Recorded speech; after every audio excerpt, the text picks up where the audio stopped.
Something inside saying, don't you worry, it's all in good time, no need to hurry. Hello, and thank you so much for joining me this afternoon, sis. Really appreciate you coming on and having a yarn. I think I follow your stuff on Facebook. I see, that you're up there, exercising, and just, I guess, the positivity that comes from your post. I'm always really inspired. And, as you know, I work in education, and I believe that our kids need to see what they aspire to be. And from me seeing the stuff that you've been putting up, I've just been really inspired, and I was excited to come on and have a yarn with you. So thank you so much for joining me. Thank you so much. I'm honoured. Like, that's amazing. Thank you, darling. Thank you, my sister. Well, this is just going to be a very informal yarn. So I might just start by asking you to introduce yourself and tell us a little bit about you. Yeah. So my name's Mary-Anne Frail. I'm a Namba and Niampa woman from Verona, New South Wales. I am a specialised counsellor at Link Up New South Wales, and I've been there for about 7 years, going on to my 8th year. Yeah. Amazing. That's so good. And can you share a little bit about the work that you do there at Link Up? I think it's an amazing organisation, that are there to help our people. And can you, for those that don't know a lot about Link Up, can you tell us a little bit about the work that you do? Yeah, so I'm one of the Reunification counsellors there. So what we do is reunite family members together, or take them back to country, or introduce them basically to Aboriginal culture. I think we've been established since 1980, so 41 years now. Started by Uncle Peter Reid and Annie Carl, aka Annie Umara. I've been there for 7 years, going on to 8 years. I absolutely love it. It's the most amazing job to see, like, a family member go from start to end, seeing their journey, holding their hands basically, and just getting that connection back into community and culture and their family is just one of the most amazing jobs that I think anybody could have. It's not like that TV show, where they used to run into each other's arms or anything like that. There's a lot of work going into it. We've got a large number of staff from all over basically Australia, but we all work out of the one office in St. Mary's, Ropes Crossing, sorry. And we've got like researchers, we've got caseworkers, and we work together very well as a team. So the person will ring up and go, I think I'm a member of the stolen generation, or my grandfather or my mother, or whoever, and I want to be reunited, to like uncles or even siblings, or my mother, or my father, because we all know that stolen generation didn't really stop until, well, it's still continuing, but I think the 1980s we still got people saying they were forcibly removed. So I am there basically when they clear stage 1. There's all different stages, so each person gets a caseworker, a researcher, and a counsellor, so they're covered in all fields. I'm there basically for their social and emotional well-being, and just to try to make the journey a lot less painful, because a lot of them, they have identity issues and they don't know who they are, and they never really mix with any Aboriginal people. They might have been one of those ones that told bad jokes, and then they come to find out, actually I was adopted and or fostered, or whatever, and I'm actually Aboriginal. So they have to come to small little steps to get to the top, I guess. That's the reuniting. Amazing. And no, that's all right. We're all working and tuning in from home now, and I've been on Zooms where I've Yes.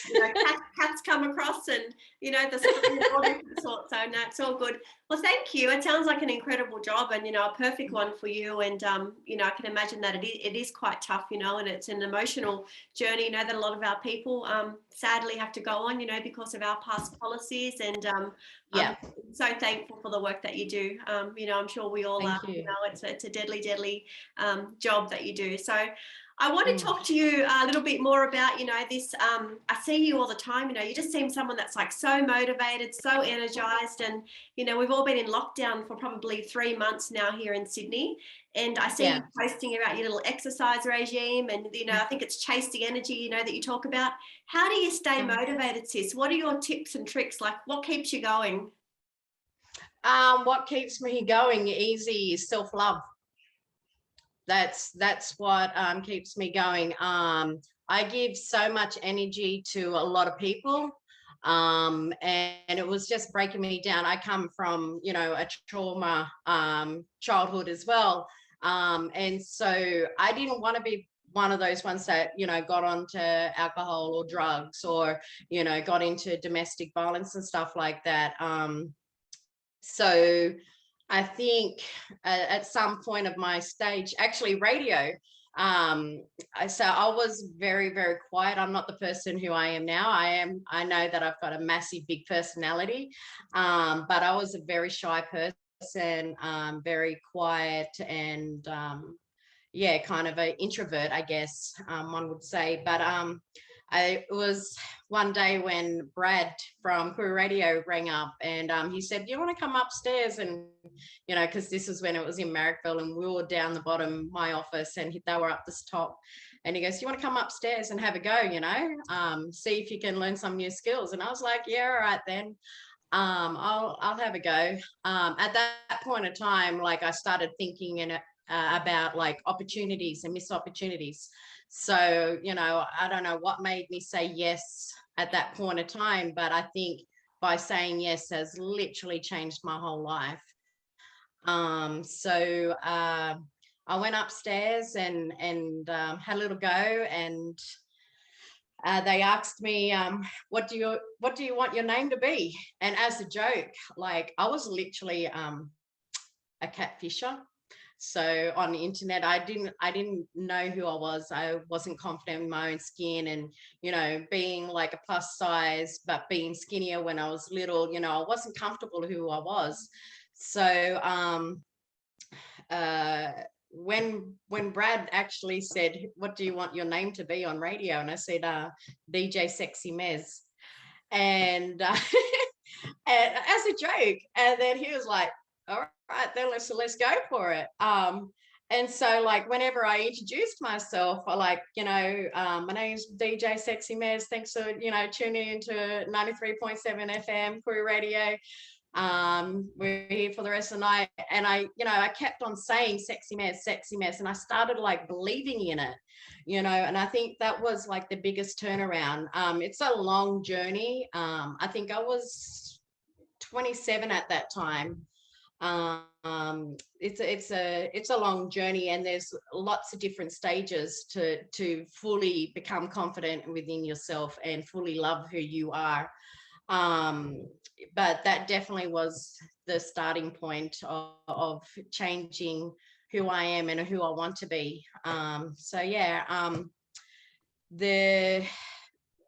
that's what keeps me going and keeps me motivated, and it's believing who I am and loving who I am.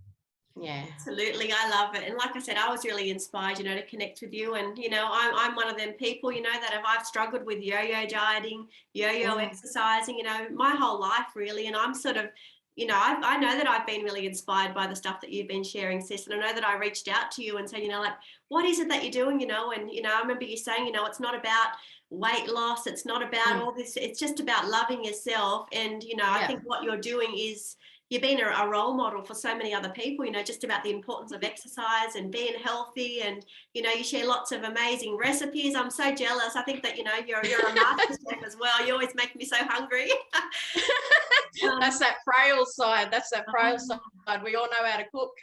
But it's Definitely. But it's also changing, like how you're saying, you know, the whole yo-yo effect.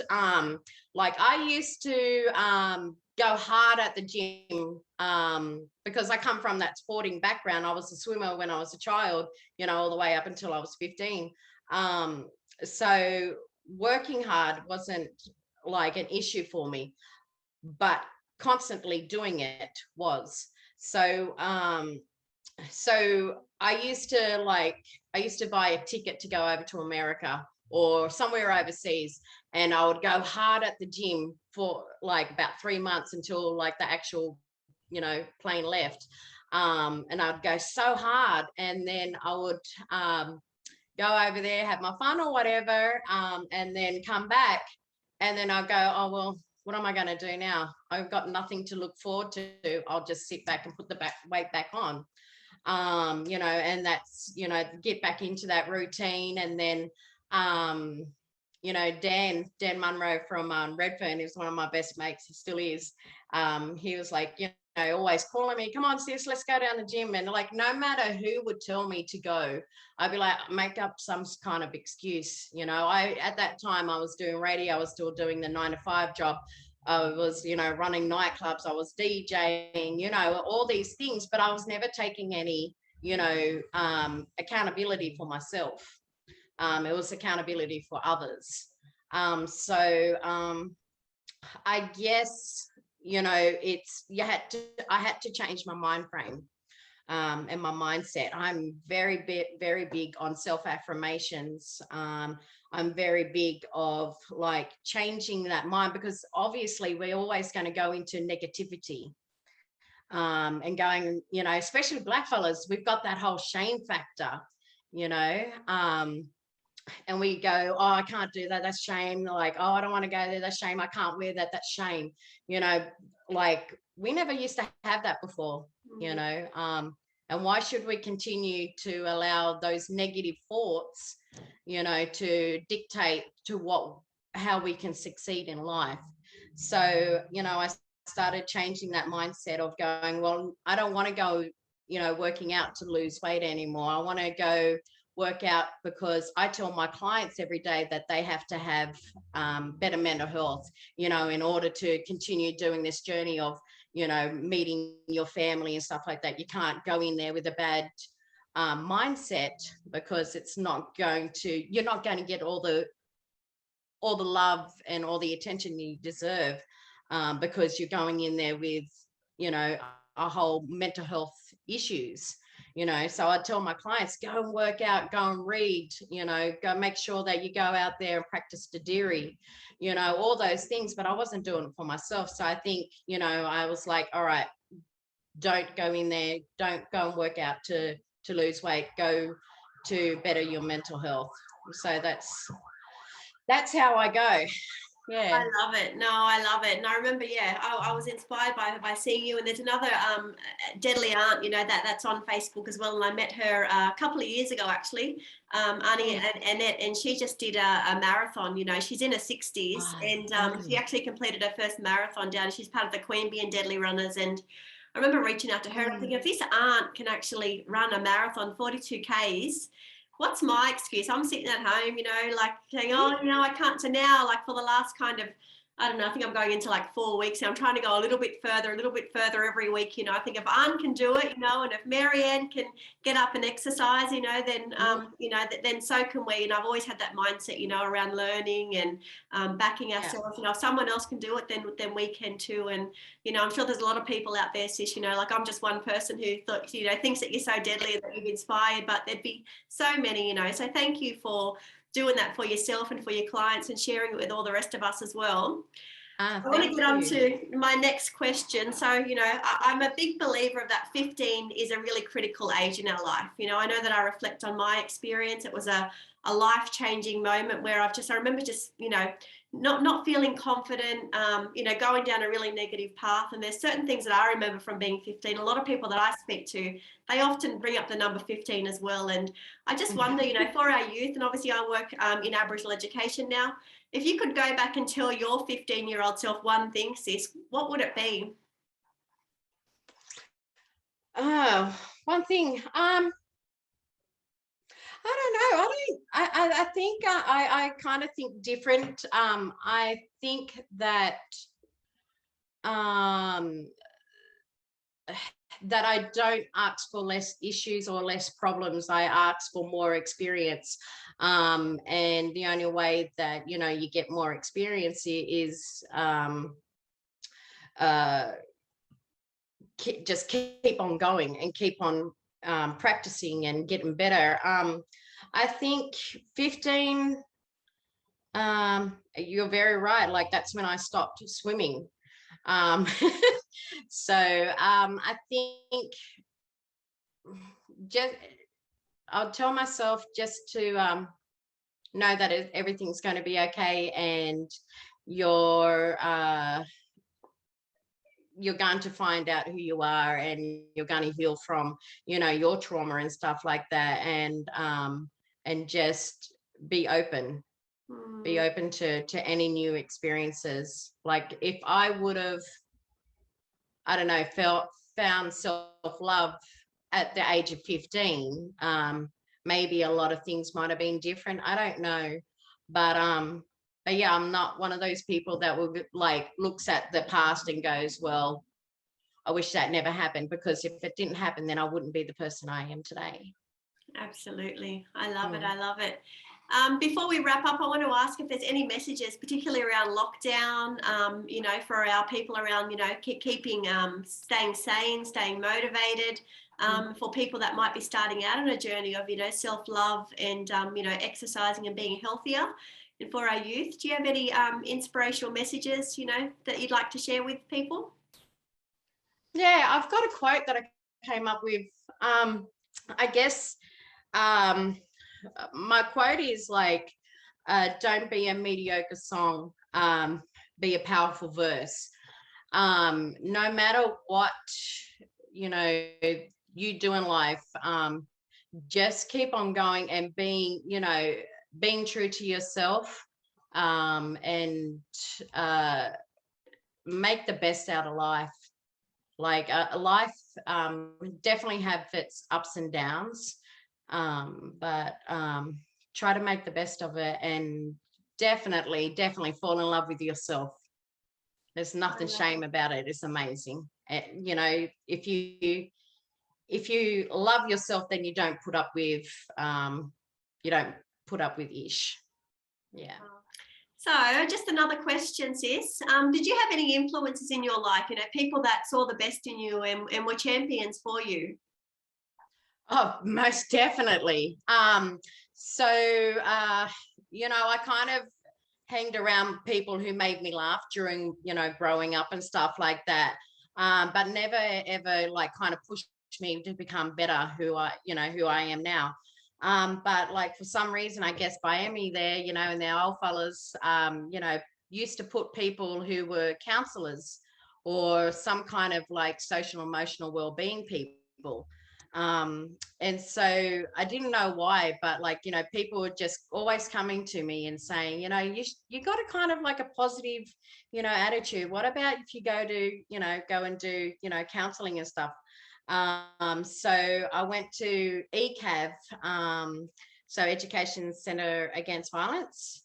And there was a whole bunch of black fellas in my class, and we were all there to, you know, learn about not only our own, you know, our own traumas or past or whatever. We were there to, you know, learn the skills. So I had amazing teachers, and I've always, I kind of like, I think throughout life, if they're not doing good for you, then get rid of them. So those ones that, you know, used to make me laugh and stuff like that, they weren't bringing me up and making me better. So I started being around people like Dan and Annie Ash and Jodie Chilborough, and you know, all those people that used to always compliment me, you know, instead of someone going, oh, you look fat in that, like, oh sis, that looks amazing on you. You know, you need to be, I think it's really important, especially young ones out there, that you need to be around people who are going to bring you up and not put you down in any type of way. if you notice that they're sitting around talking about other people, then they're most probably also sitting around talking about you when you leave. So just be around people who, you know, bring the best out of you, not the worst. I think that's a really important message. So I just wanted to say a big thank you to all those teachers in my life, you know, whether it's through education or friendship or you know, all the amazing people like Brian Down or Owen Craigie, you know, all those amazing people, Dean Witters, you know, all those amazing people who are doing their best in life. They're the ones that you should be, you know, hanging around and getting all the drawing from their strengths. Yeah. I love it. I love it. And I know these people who you're talking about, you know, I grew up with a lot of them as well. And I, you know, you're speaking my language, Sis, you know, I actually always talk about, you know, selecting your circle and being around people that uplift and inspire you, and the ones that are going to be there to clap the loudest, you know, when you do well, you know, and think about the energy that people bring, you know, and if they make you anxious or they cause you to second guess yourself and all those sorts of things, you know, like I think, you know, we need to remember to tap into our intuition as well. And I think as blackfellas, you know, we are very spiritual, and, you know, and I always talk to our young people around, you know, just listening, you know, sometimes they could be little silent alarms, you know, from our ancestors or our old people, you know, just guiding us, you know, but we all have those people who we like to ring up, you know, like you said, the ones that make you laugh, the ones that make you feel good, the ones that have your back no matter what, you know. And I think that's a really, really important message that you've shared. I love it. I love it. And you just radiate positivity, you know. I think even just yarning with you, I'm really envious of the people that you get to work with, you know. I just think that, you know, what you have to offer, Sis, is so powerful, you know, and I'm just so grateful to have had this yarn with you this afternoon. So thank you so much for coming on and yarning. I really do appreciate it. I think that you're so deadly. So I'm just going to stop the recording and we'll just stay on for a little bit longer.